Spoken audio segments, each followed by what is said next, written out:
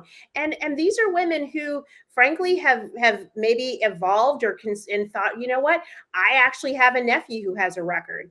I know somebody who has a record and did something, you know, maybe it was pot, maybe they smoke pot, or whatever the case is. I actually don't think using that label of ex-con is going to turn them off as much as Democrats think. And obviously, we've seen from a fundraising and a voter polling perspective that it fires up President Trump's base. So, you know, they can continue to slap the ex-con label on President Trump. That is not going to move these suburban moms. You know, Alfredo, this also, I think, maybe opens up a lane for Republicans. Speaker Johnson personifies kind of a really mild-mannered, happy-go-lucky kind of guy who is anything but offensive, I think, in most definitions of the term. And even Donald Trump now, considering how far they're going in trying to paint their political opponents as immoral and un-American, and they're painting with pretty broad brushes, it's a very negative message. Does Donald Trump have a lane here to actually run as the positive voice in this campaign, to actually sort of be the Ronald Reagan-like figure?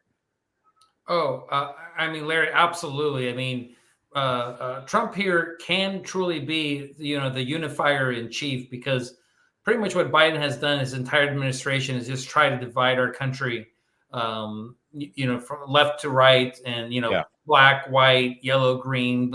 I mean, the one thing I think most Americans understand, that as Americans, we're more alike than we are different, right? And I think the Republican Party, first of all, overall understands that. I think Trump understands that, right? That's why he's going to Detroit. That's why he went up to the, upper New York, to visit the bodega store owner, right? I mean, he's reaching out to areas that traditionally, as a party, Republicans don't go out. And he shows that he can actually do that. He unites, whether he's with the construction workers or with these union workers. I mean, it doesn't really matter, right? He understands, I think, better than most presidents to date. And I do think he's kind of the Reagan of today. Yeah, he understands that. They've gone so strident that they've really given Trump, of all people, a lane to sort of be the happy-go-lucky morning in America type. And Chris, you've been to his rallies. He actually does project. He's a funny guy, and he makes people feel good. That is exactly right. And I may sound like a homer and I'm partisan or whatever, but I'll tell you, just as a guy who met the man just a few weeks ago for the first time, really, in person. I mean, I'd seen him and some other things in passing, but this was the first time that I'd actually gone back and shaken his hand to say hello. And he genuinely looks everyone in the eye. He loves people. He likes people. He wants to be around people. He gets a lot of happiness and pleasure from people. He recognizes people. He points people out for their accomplishments. He elevates people. He makes the White House, when he's occupying it, the people's house. He invites them in. Anybody that you've talked to that's gone to the White House will tell you, for instance, that they're always surprised when he busts in a meeting and goes, "Come on into the Oval." He is really the people's president. He genuinely is. And I think, interestingly, this week, when he was asked about Hunter Biden, keep a sharp eye on this.